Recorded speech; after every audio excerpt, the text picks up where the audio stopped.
Invasi Normandia, atau nama kodenya Operasi Overlord, adalah peristiwa pendaratan pasukan sekutu ke daratan Prancis yang masih dikuasai Jerman, yang terjadi pada Perang Dunia II.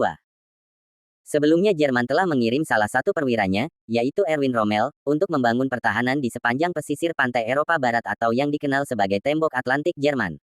Namun sumber daya alam yang terbatas, membuat pembangunan menjadi terhambat. Erwin Rommel menyadari betul betapa kuatnya kekuatan udara sekutu, karena sebelumnya, Rommel menjadi komandan blok poros yang ditugaskan di Afrika untuk melawan Inggris dan Amerika. Oleh karena itu, pasukan yang berjaga di pesisir pantai, harus mengalahkan pasukan sekutu saat berada di pantai. Rommel yakin, bahwa bunker di pesisir pantai, bisa menahan tembakan kapal perang dan juga pesawat pembom sekutu, yang pastinya datang lebih awal dan sebelum datangnya invasi yang sebenarnya. Berkaca dari pertempurannya di Afrika, dan pendaratan sekutu di Sisilia, Rommel menyimpulkan, bahwa serangan sekutu diawali dengan penerjunan pasukan payung. Hal ini Rommel berinisiatif membangun pertahanan untuk menghindari pasukan payung, yang biasanya disebut Asparagus Rommel.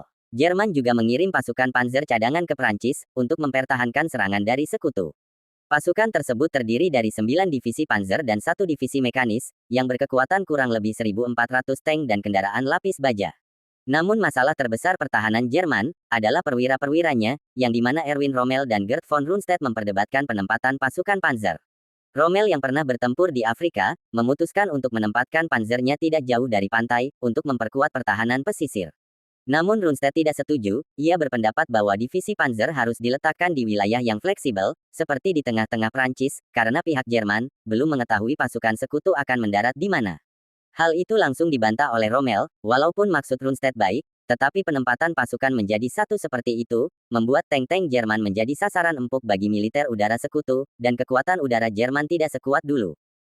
Saat masalah ini dibawa ke Hitler, keadaan menjadi kacau, Rommel hanya diberi 3 divisi panzer, dan sisanya ditempatkan di sekitar kota Paris dan hanya bisa beroperasi atas perintah Hitler.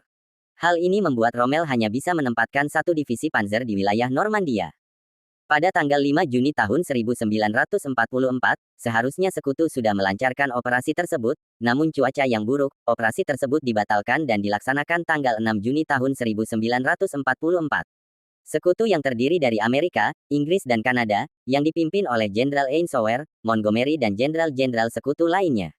Pasukan Amerika akan mendarat di Utah dan Omaha, pasukan Inggris mendarat di Gold dan Sword, sedangkan pasukan Kanada akan mendarat di Juneau. Namun Omaha adalah pertahanan terkuat Jerman, yang membuat Amerika kesusahan. Pada jam 12 malam tanggal 6 Juni tahun 1944, pasukan penerjun diterjunkan, tugasnya adalah mengebom beberapa jembatan untuk memotong logistik Jerman.